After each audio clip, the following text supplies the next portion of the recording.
Now in संबल, तीर्थराज संबल का प्राचीन मानचित्र शक संभवत।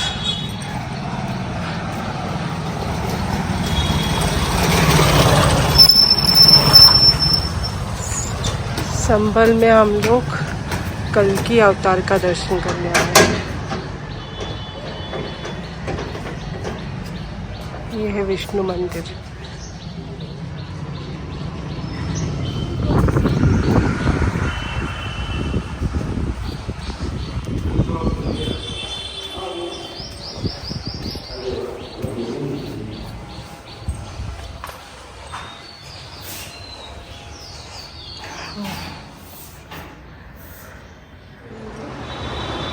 थोड़ी देर के लिए कल्पना कीजिए कि आप एक कलाकार हैं, चित्र बनाना चाहते हैं, और मैं या मेरी जगह कोई भी व्यक्ति आपको सारे आपको वो बताएगा, कहानी सुनो कि भगवान कल की कैसे कैसे दिखाएंगे, देंगे, कैसे होंगे, क्या होगा, सब कुछ वो कहानी सुना रहा है। अब चित्रकार अगर आप हैं तो उसे कैसे समझाएंगे? भगवान भी दिखाना, वो कैसे दिखाएगा? तो वो चित्र बना के दिखाएगा। तो चित्र है ये। अब जैसे घोड़ा है, घोड़ा पशु नहीं, घोड़ा पशु मत समझिए। घोड़ा है, दो चीज़ों का प्रतीक है घोड़ा। एक तो पावर का, दूसरा है कामुकता का। जो समस्त पावर के ऊपर होगा, और कामुकता कहाँ है? समाज में फैली हुई है, कहीं एक जगह तो बैठी नहीं, ये फैली हुई है। तो जो कामुकता पर लगाम लगाएगा और पावर के ऊपर बैठेगा, वो कल्कि के ऊपर प्रतीक, ये प्रतीक है। तो इसको समझना सबके लिए संभव नहीं है।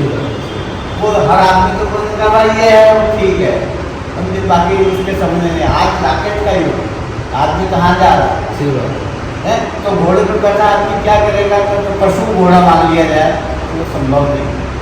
तो ये प्रतीक माना जाता है। तो ये पावर है और कामुकता का, दो चीज़ों का प्रतीक है।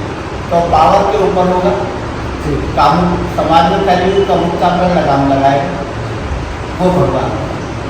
दूसरा ये है कि इनके हाथ में खांडा है, तलवार नहीं है, दो धार हैं इसकी दो धार, तलवार में एक धार होती है, खांडे की दो धार होती है, एक ज्ञान और एक विज्ञान। जिसकी मुट्ठी में ज्ञान और विज्ञान होगा, इनके हाथ में ज्ञान और विज्ञान होगा, दोनों चाहिए। ज्ञान नहीं है। अगर ज्ञान होती तो ये है कि भाई जब काम आवश्यकता पड़ेगी तो निकालेंगे, और एक नहीं, लगातार काम होगा। कितनी देर होगा? 24 घंटे सतत करते हैं। इसके अलावा इनके जो ऊपर है ये तोता है। तोता कौन है? सुखदेव जी। सुखदेव जी को कभी माया नहीं छूती, माया से अलग रहते हैं। वो पहले ही जब हुए थे, जब भगवान ने उनको आश्वासन कर दिया कि हाँ भी माया तुमको नहीं छूटी, माया से परे हैं। तो ऐसे उनके सलाहकार हैं, उनके सामने में रहते। हाँ, वो सलाहकार हैं उनके। तो भगवान को समझने के लिए ये इन चीज़ों को जानना जरूरी है, तब समझना है। अंदर जो आप प्रतिमा देखिए, आपसे दर्शन भी करें, वो सिर्फ माँ को दिखाई देगा, जो 4 भुजा वाला सिर्फ माँ को दिखाई देगा, और किसी को दिखाई देगा, पिता को भी दिखाई नहीं देगा, सिर्फ माँ को दिखाई देगा, माँ को दिखाई देगा। और हम लोगों अगर मान लीजिए हमारे सामने आते हैं तो इस रूप में दिखाई देगा, उस रूप में हमें नहीं दिखाई देगा। जब पिता को नहीं दिखाई देगा तो हमें क्या दिखाई देगा? हम जैसी कोई नहीं। तो ये थोड़ा सा एक रहस्य और कुछ नहीं है। लेकिन कब हो सकता है?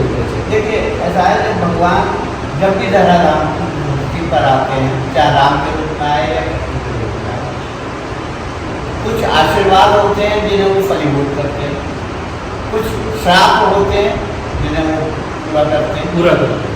ये आशीर्वाद और श्राप मिले हुए होते हैं। अनेक लोगों को जिन्होंने भगवान का भजन करा है, वो उनको ये आशीर्वाद मिल जाता है कि तुमको भगवान का सानिध्य सुन मिलेगा। दुनिया का ऐसा कोई काम नहीं है जिसे भगवान दूर रह के दूर कर नहीं सकते, लेकिन सानिध्य सुख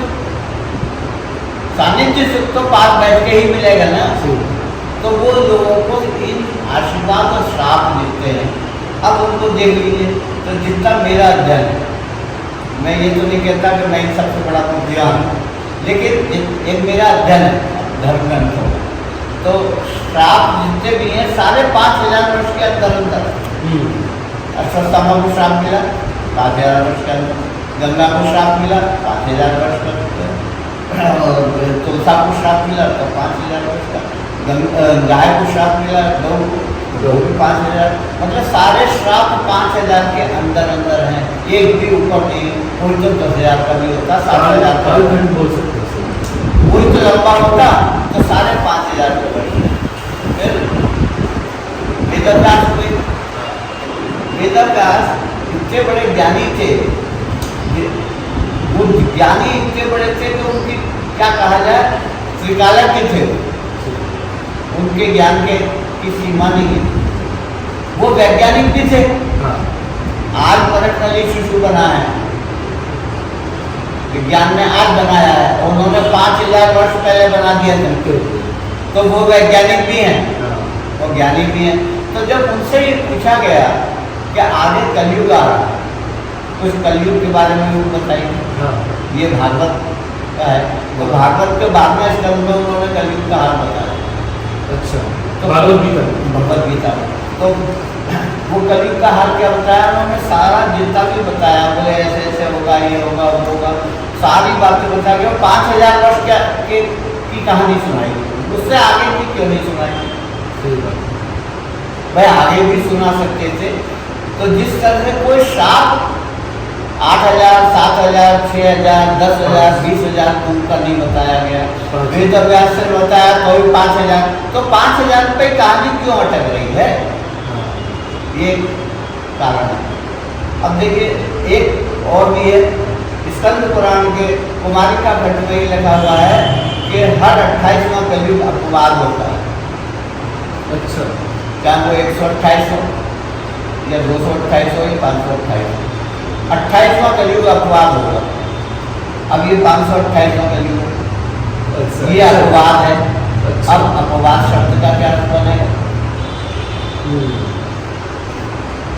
अपवाद किसे कहेंगे? कभी भी कुछ भी हो सकता है। तो ये धर्मग्रंथ कह रहे हैं कि कभी भी कुछ भी हो सकता है, और सारे श्राप और आशीर्वाद 5000 वर्ष के अंदर है, तो फिर समय ज्यादा तो है नहीं है, 5000 तो पूरे हो गए, 5.5 के करीब होने वाले हैं। हाँ, 5300 समथिंग हो गए।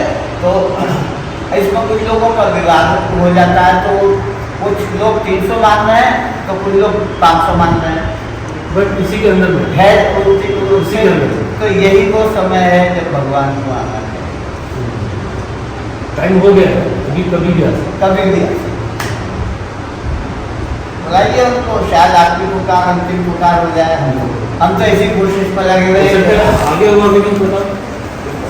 अच्छा, फिर आप देखिए थोड़ा सा कि भगवान ये सन 2014 से मोदी जी आए, सही है। उससे के पहले क्या हालत थी हमारे देश की और आज क्या हालत है? अभी तो परिवर्तन हुआ है।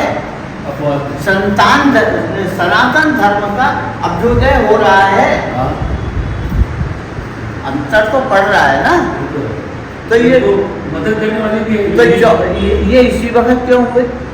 आज से 20 साल 50 साल पहले हो जाते, बाद में भी हो सकते, बाद में भी हो सकते थे, लेकिन इसी वक्त क्यों हुआ? तो ये सब भगवान का खेल चल रहा है, और हमको तो पता नहीं चल और रहा। आप देखिए ऐसा कुछ नहीं है, किसी बात का कुछ वो नहीं है कि इस धरती से जब जब आवश्यकता पड़ी है वैसा वैसा आदमी पैदा हुआ है। इस धरती से बड़े बड़े वीर भी पैदा हो गए, आवश्यकता थी। अब महाभारत का युद्ध हुआ, उसमें कैसे कैसे वीर थे, भीष्म था, हैं? वो पापी थे, तो नगार से इच्छा मरण प्राप्त था कि जब उनकी स्वयं की इच्छा होगी तब मरेंगे, उससे पहले तो मार नहीं सकता दुनिया में।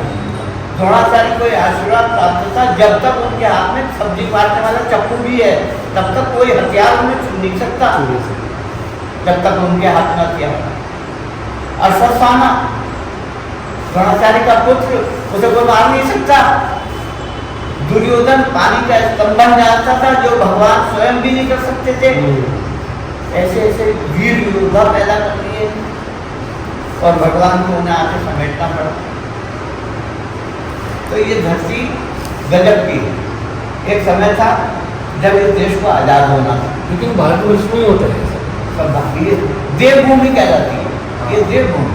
अब देखिए जिन वक्त हिंदुस्तान आजाद हुआ उस वक्त कितने व्यक्ति गला कटाने के लिए तैयार हो गए, कहाँ से आए थे वो, किसने पैदा करे वो?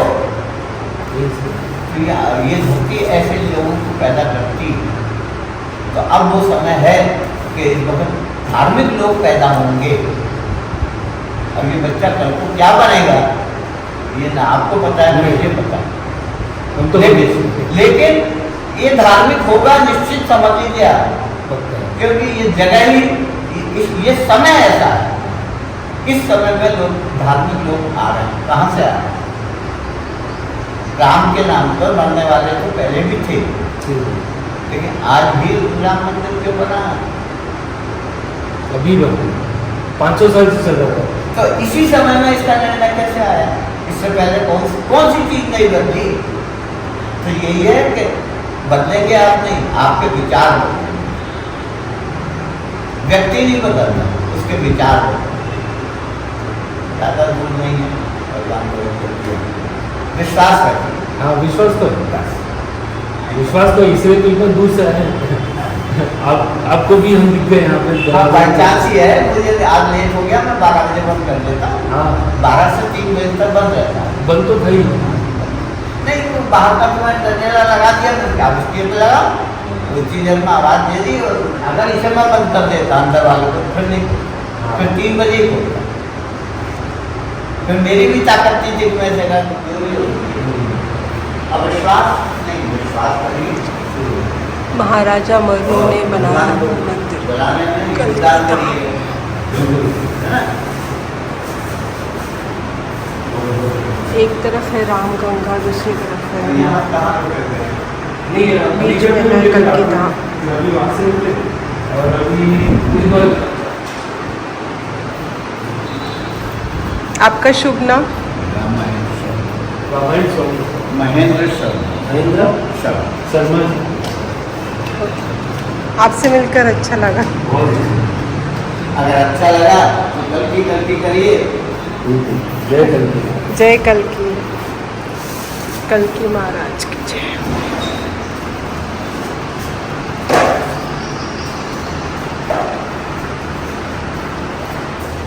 ये तो कुछ मंदिर आप चित्र देख कर समझ में आ जाता है। इनकी पत्नी के बारे में बताइए। हाँ, इनकी 2 पत्नियां हैं, एक पद्मा जो लक्ष्मी स्वरूपा है, एक रमा जिन्हें आप वैष्णो देवी के नाम से जानते हैं। और वैष्णो देवी, आपने वैष्णो देवी को देखा कभी नहीं होगा। वैष्णो देवी जाइए, वहाँ सिर्फ 3 पिंडियाँ हैं, महाकाली, महासरस्वती, महालक्ष्मी। उसमें वैष्णो देवी कोई नहीं, तीनों। वैष्णो देवी उस मंदिर में अदृश्य रूप में है। तो जो अदृश्य है उसकी सूरत हम कैसे देखें? इसी कारण मूर्ति बनी नहीं है, ये स्थान खाली रखा है अभी, इसीलिए रखा गया है कि वो आएंगे एक दिन स्थान भरेगा। क्योंकि राम ने उनको वचन दिया था। हाँ, कि राम ने रूप वचन में आके हाँ उनसे विवाह तो करेंगे। सही बात, बिल्कुल सही। और राम ने ही कहा था, पहले ये वहीं समुद्र के किनारे उनका जहाँ से पुल बना था रामेश्वर का, उसके नजदीक ही रहती थी। उस समय में इनका नाम स्वयं प्रभा था। और जब इन्होंने राम के सेवकों की सहायता करी है तो राम इनको धन्यवाद देने गए हैं। तब राम से इन्होंने कहा, मैं तो आपके लिए पूजा करती हूँ, मुझे पत्नी रूप में स्वीकार करो।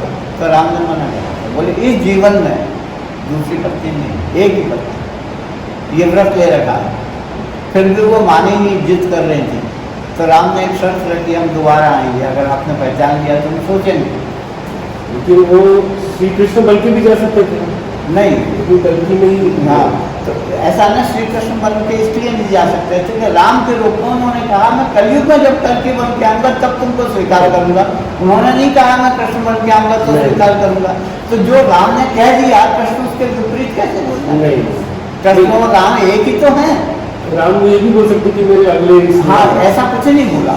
उन्होंने कहा कि कलयुग में जब मैं कल्कि बन के आऊंगा तब तुमको स्वीकार करूंगा। तब से वो और बोले अब तुम बद्रीवन में जाकर निवास करो। तो बद्रीवन मतलब तुलसा का बद्री कहते हैं तुलसा गुरु। तो ये जो आज वैष्णो देवी कहा जाता है पहले इसको बद्रीवन ही कहा जाता है। ये पुराना जैसे संबल के अनेक नाम वर्तमान में संबल है।